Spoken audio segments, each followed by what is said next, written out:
Hello and welcome to another episode of C-Suite, a CEO Chat.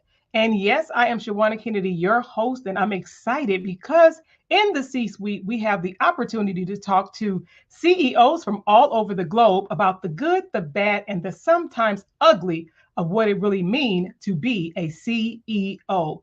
Today, waiting in the back, waiting in the green room is a young lady who is triple board certified. She's a triple board certified physician. She is also an international wellness speaker. She is a best-selling author and advocate, and the CEO, the proud CEO of Your Advocate. I am excited because Dr. LaFarra Young is someone that you need to know. So let's get her in here because she's going to give us some of the good stuff because we have a physician in the house. Hey, Dr. LaFarra. Welcome to the C-Suite. Thank you for joining me in the C-Suite. I know you are pulled all the time, a lot of places. I only mention a few of the things that you actually get to do because if nobody else know it, if they follow you online, this young lady actually loves to dance. She can be found dancing, so you might want to call herself like a dancing doctor. And we know that you have a specialty and you're an expert in multiple fields because of what you've had to the challenge with in your own life and how you lean into natural medicine because of dealing with arthritis and sarcoidosis. Did I say that right? Right. I don't want to mess that Yeah, up. you said it right. I said it right. Thank you. I'm excited. So just say hello and welcome to the C Suite. Say hello to everybody. And if there's something that I didn't mention, tell us about it. Okay. Hello, everyone. I am Dr. LaFarra Young. I am a triple board certified physician, actually a pediatric pathologist, and I am the founder of Your Doctor Advocate. And I help women, predominantly over 40, to heal and rejuvenate using life skills like juicing and health advocacy. I love that. Now, with that, when we talk about you making that your business, the business of being a CEO, why? What made you want to make it your business? Because you could do anything. You can continue to even help people and you can continue to work for someone else. What made you want to step out and took you down that path? Right. So I had been a pediatric pathologist for over 15 years, and I had always struggled with trying to hide flare ups from being on pills for being treated for rheumatoid arthritis and sarcoidosis for years. Rheumatoid arthritis had stopped me from walking at one point, and sarcoidosis almost took my sight. And I realized that relying solely on traditional medicine, I wasn't getting enough of what I needed. And so I started looking for alternative things that I could do so that I wouldn't be having to rely on prescriptions to feel like I am living. Someone said, "Are you living or are you existing?" And I was just existing. I wasn't really living. And so I realized that in order for me to be able to really live, I was in my late 30s, almost 40 at the time, and I became a health coach to learn natural things that I could do in order to help me to not be reliant on pills and not end up like I saw so many of the women that at one point we were similar. We had autoimmune diseases and we were on steroids, and what hit me is I would end up seeing these ladies on wheelchairs, I mean on walkers, and I would ask them things like, "Are you still on steroids?" And they would tell me stuff like, "Yeah, and I crave sugar a lot, and I eat all this sugar." And I'm like, "Your doctor never told you not to eat sugar while you're taking steroids, not to try to limit your sugar intake?" And they were like, "No." And it made me just feel so bad, to know that we started out in the same place, and I knew that I wasn't going to be one of those women. And recently, during a recent hospital stay where I got a really strange rare infection, I was in a position to where I had one lung that was actually working, less than Mhm. one lung. And after the surgery and the doctor showing me that what my CT scan looking like, and me realizing that as a doctor, I had never seen that type of imaging on a patient that was living. I realized that once we figured out what actually was causing my infection was going to require something that we used to call in medical school amphoterrible, because it used to do so much damage to the body. And so again, I went back to my childhood and realized that, okay, so you've kind of been getting primed your whole life for this. My granddad was a farmer, and so I used to go with him sometimes to sell products at the grocery store, like from his fields. And so I had been exposed to using foods to do certain things. Um, and so I was used to being around foods. I was a health coach. And so at that point, I knew that that medicine was going to affect my liver. And I didn't realize it was going to cause my kidneys to start to shut down. But as soon as I started taking that medication, I started watching my labs and everything just go crazy. And I was in kidney failure. But And what made you want to make it a business to then say, I want to advocate for other people? But you've decided to make that your business. right. Right. So because of that, like what happened that you said, not only do I want to help other people, there's a number of people that do certain things and they help other people, but so much so that now that is part of your job. That's what you get paid to do. People Right. come to you for even coaching. What was that final trip to the hospital to say, Yeah, I have got that to do final more, trip to the got to do hospital, more. because I had been coaching prior to going to the hospital, but I had not been doing advocacy. But during that final trip to the hospital, where I'm sitting there knowing that my organs are about to, go through some stuff and I may not make it, I realized that I needed to implement what I already knew, not just as a doctor, but as a health coach, because it was going to take a combination of both. It was going to Mhm. take me relying on foods to help my liver and my organs to recover while I'm taking this prescription that I absolutely need to survive. It was going to take a combination of those. And me being in the hospital setting and feeling just helpless and alone, and despite what I already knew that I knew that a lot of people did not have that. I knew that a lot of women didn't have that. I also knew that medical errors and, medical being in the medical system, and the potential to be a statistic for medical errors is the third leading cause of death amongst women. And so I didn't want to be a statistic. The things that I saw while I was hospitalized made me see why we're statistics. A lot of us are statistics because we don't know how to connect with our body. We don't know how to tell other people what's going on in our body. We don't know how to receive the information and utilize it to help us reach our best health. And so I knew that because of my background, because of everything that all my life experiences have accumulated to.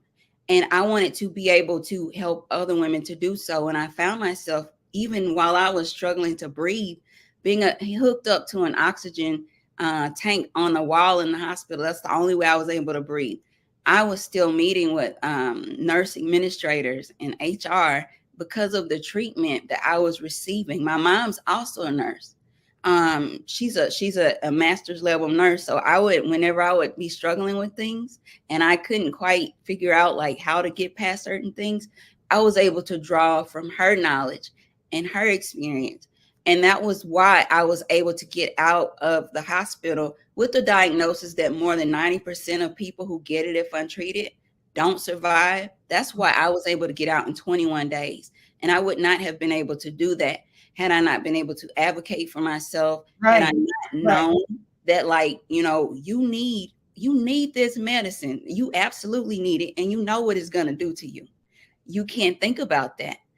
And you also absolutely need to know natural things that you can implement in order to help your body to start to heal on its own. And without those things, your healing process is going to be so much longer. And so I knew that what I was having to do for myself was something that other women absolutely needed. And not just women, but in my particular case, those are the people that I had been working with in the past as a health coach. And the statistics for women are just, they're just So really one thing, not when you think about that, do you usually get, even in the coaching and then it has expanded, what was one of the number one things that women wanted your advice or wanted your guidance in? Like, I know we're talking about for you is the arthritis and the sarcoidosis. Mhm. What is some other things that women may have had as a medical diagnosis that you get to assist them, even in having the right conversation, using the right language Mhm. to lean in to say, when you go to your doctor, these are the list of things that you need to be asking. Yeah. And what are some of those other diagnoses for some of the women? So I've had women who have mostly had things like high blood pressure and diabetes.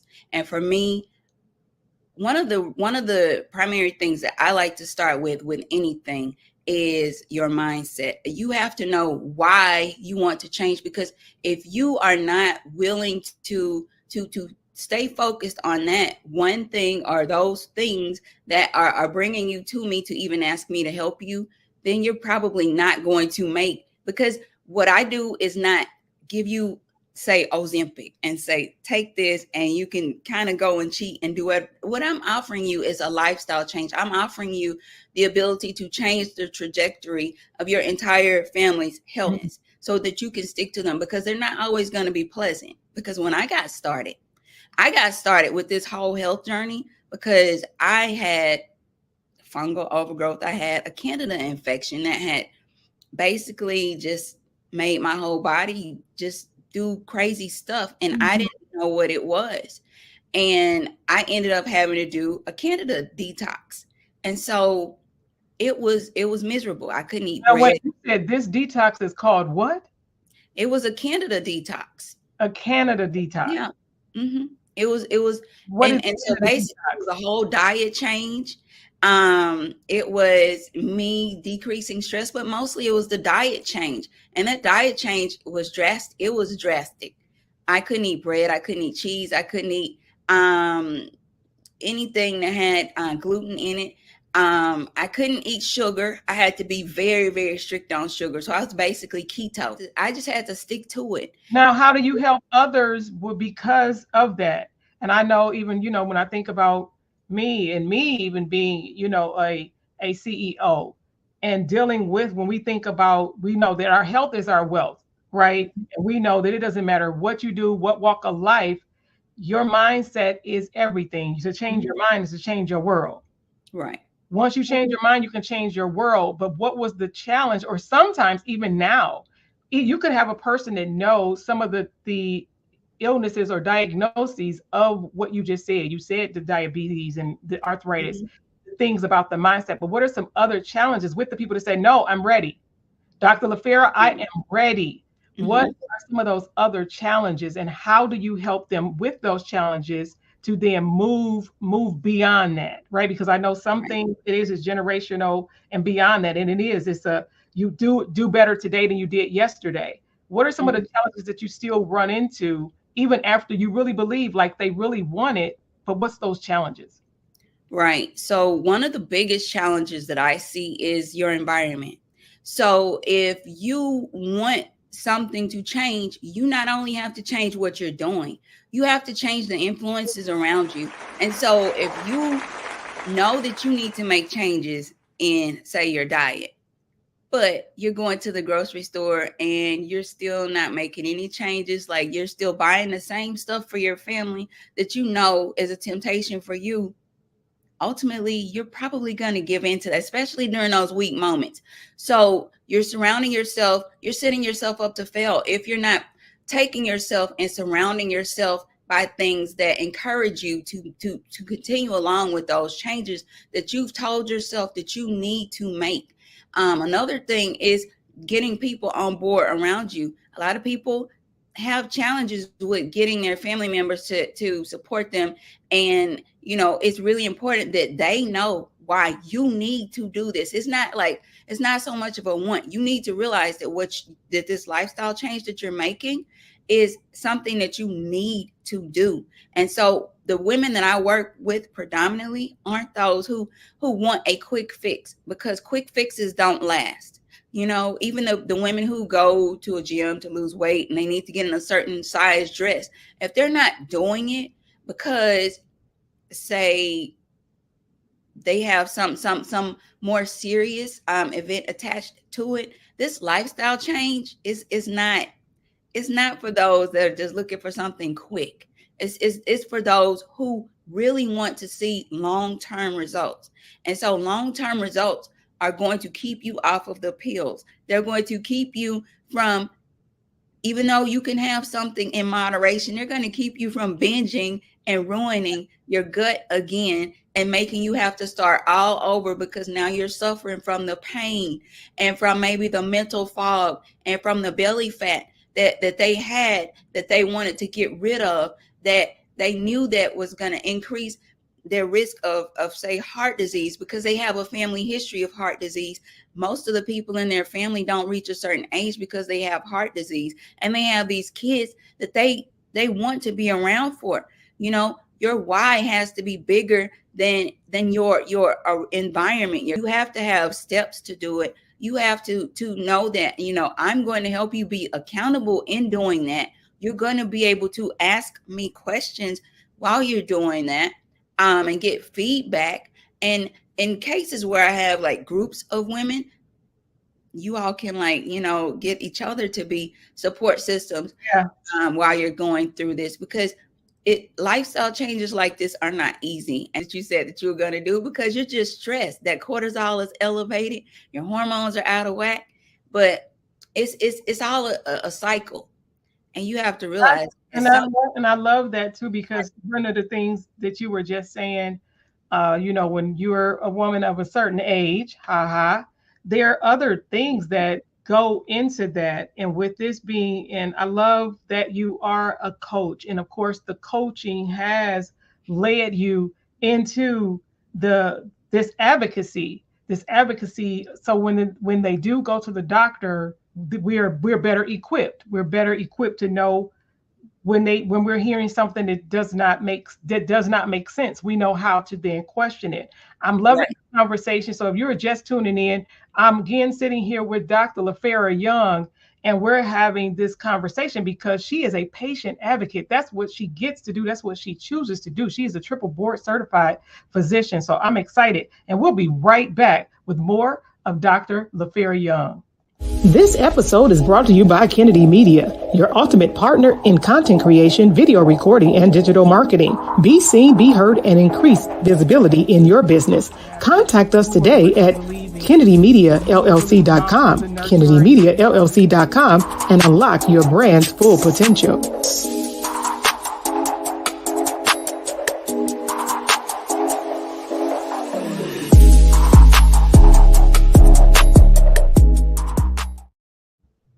Welcome back. I'm Shawanna Kennedy, your host of C-Suite, the CEO Chat. And today I am joined by the lovely Dr. LaFarra Young, who is a triple board certified physician. She is a coach. She is an advocate. She is a international wellness speaker, and she is a best-selling author. And she has been going in, y'all. So y'all got to make sure that you check out this from the beginning of this episode, where she's just giving us some information as to what we need, the things we need to do, because in all things, you have got to be willing to change your mind. To change your mind is to change your world. And if you're ready for your world to change, these are things that you're going to have to do. And because she is a patient advocate, having dealt with and deal with illness, she has done the work. She's doing the work and helping others do the same. I'm excited because I want to ask, my mom actually knew that I was going to be having a conversation with you. So she said, I need you to find out why you have the doctor on the line, the doctor in the presence, to really, what are even some of the things that we could do? Let's lean in even on, as a CEO, being an advocate, and for someone, because she is a senior and having to take medications. what is it? What could you kind of even help navigate that? Now I know for me, of course, sure, could I stand to lose a few pounds? This is not that show, but yes, I know one of the things that I've done on a natural level is even did the whole avocado pit, cutting it up and putting it in the alcohol to rub, to rub on me. So those are some of the natural things that I'm even leaning more so into doing for myself and thinking about remedies. How could you help someone? And just talk to us for a minute about arthritis, because that's something, it doesn't, arthritis doesn't have an age limit on it, right? There's young people that suffer with arthritis. So being an advocate, how can we better advocate for ourselves when our bodies tend to want to do that sort of thing? So kind of help us real quick with let's talk about arthritis. Well, arthritis can be seen in a couple of different ways and so in the younger people, they generally don't get the degenerative joint disease type arthritis that older individuals get. And so the younger individuals tend to get more inflammatory arthritis, and that's what I have. And so, but at the root cause of like, especially the younger type of arthritis is inflammation. And it's also a component of your gut health being not optimum, not optimized.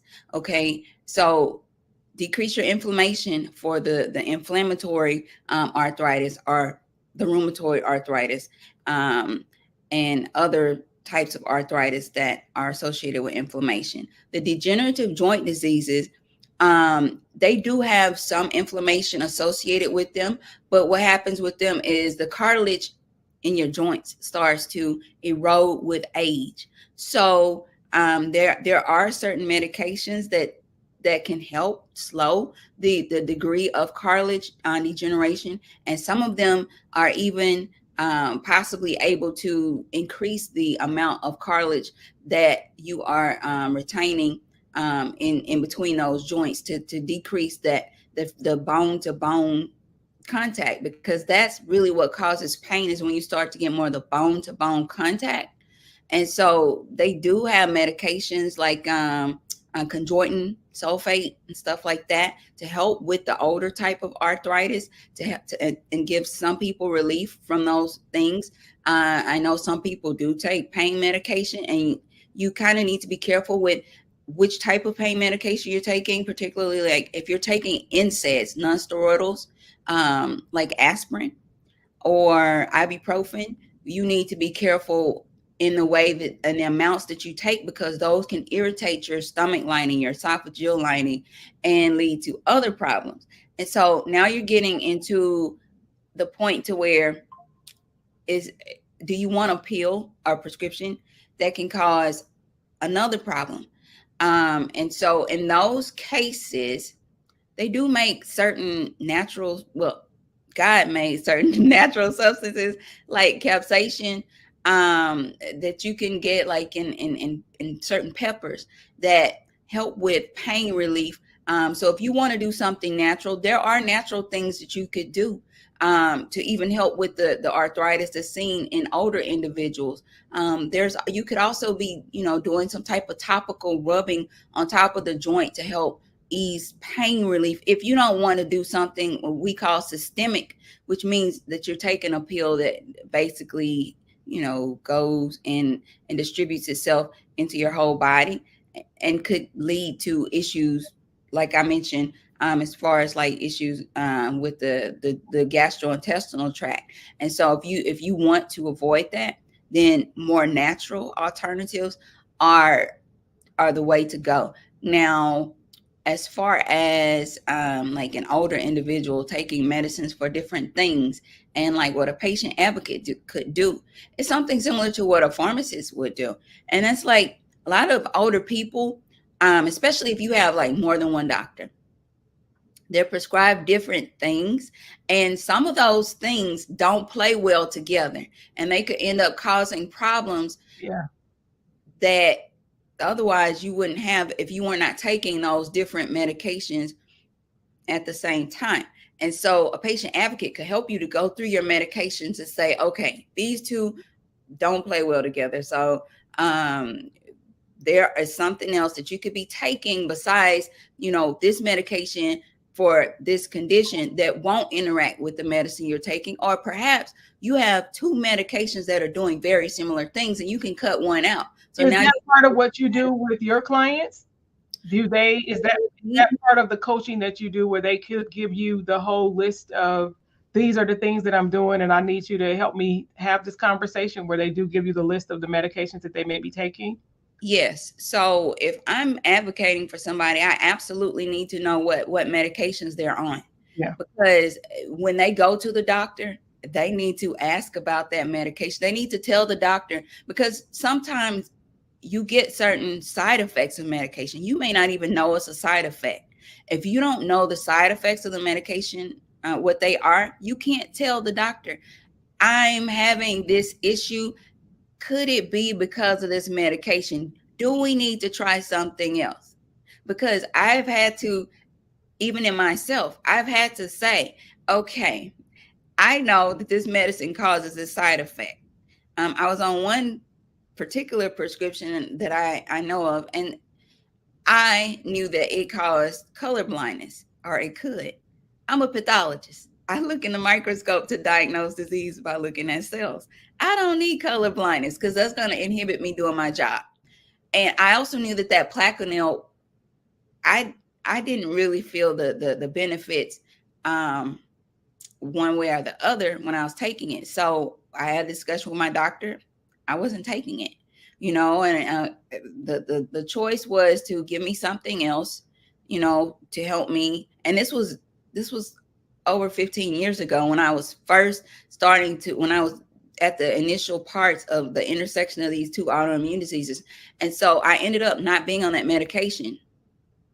I'm still here, and I'm not on anything anymore for autoimmune diseases. So at certain points, you have to advocate for yourself and know, okay, this is making me feel bad, or this is not going to work for me. We need to try something else. And being able to confidently voice it and know that, okay, I've said what I'm not being a difficult patient. I'm looking at me. When I go home, after I leave you, you're not coming home with me, doctor. If you don't feel comfortable talking to your doctor because maybe you're like, am I asking a silly question? No question is really a silly question, when you're going to your doctor, because you have to live in this body. You don't have to go to medical school to know what your body feels like. If you've been tracking what it feels like to be in your body, that's another thing. I have people track what's normal, what it feels like to be normal in your body. Track how much sleep you're getting. Track how much water you're drinking. So if you're behind and it's like 3:00, you need to catch up. Yeah, I get that. And you can't do that if you're not tracking that they need. Yeah, I love it, Dr. LaFarra. If you guys have not realized it, and if you have not felt it through this entire episode, she is definitely someone who loves what she gets to do, and she is an advocate. If you didn't feel that throughout this entire episode, I'm going to need you to go back and listen again.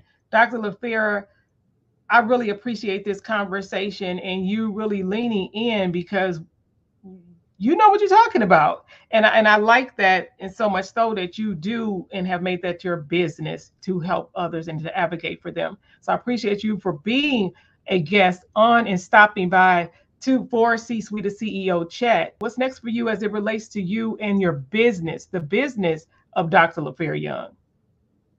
Well, one of the things that I am very passionate about is juicing. And I picked that up after I got out of the hospital. I was doing smoothies and that sort of thing, and I wasn't consistent with it because I let life, get out of control and started focusing on things other than me. And so, you talk about self first. I wasn't putting myself first. And so, but with juicing, it's like something that I have to do, and juicing into their daily lifestyle. And because juicing is my way of healing at home, because if you can do that, you can cut down on the pills. I've cut down on the pills. I take no pills for autoimmune disease. And I find that crazy that after 30 years, I don't take any medication for autoimmune disease. Continuing and starting to consistently juice was that thing.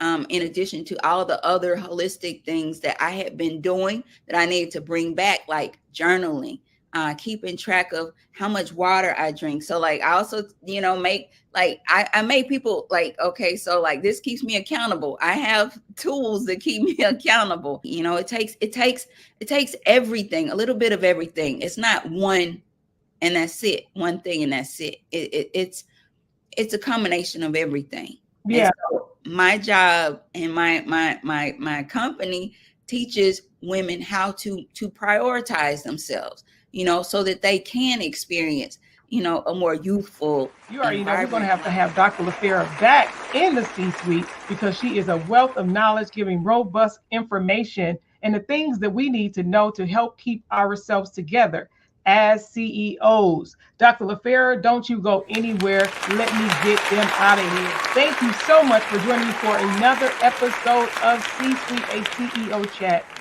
As you can see, Dr. LaFarra Young is full of information. What is it that you need to know to better operate in your world for your business so that you can continue to scale and grow and help those that we get to be of service to? Again, it has been my pleasure. Make sure you follow me on all social media platforms. I am Shawanna Kennedy, your humble host, and I'll see you guys again next time for C Suite, a CEO chat. Bye for now.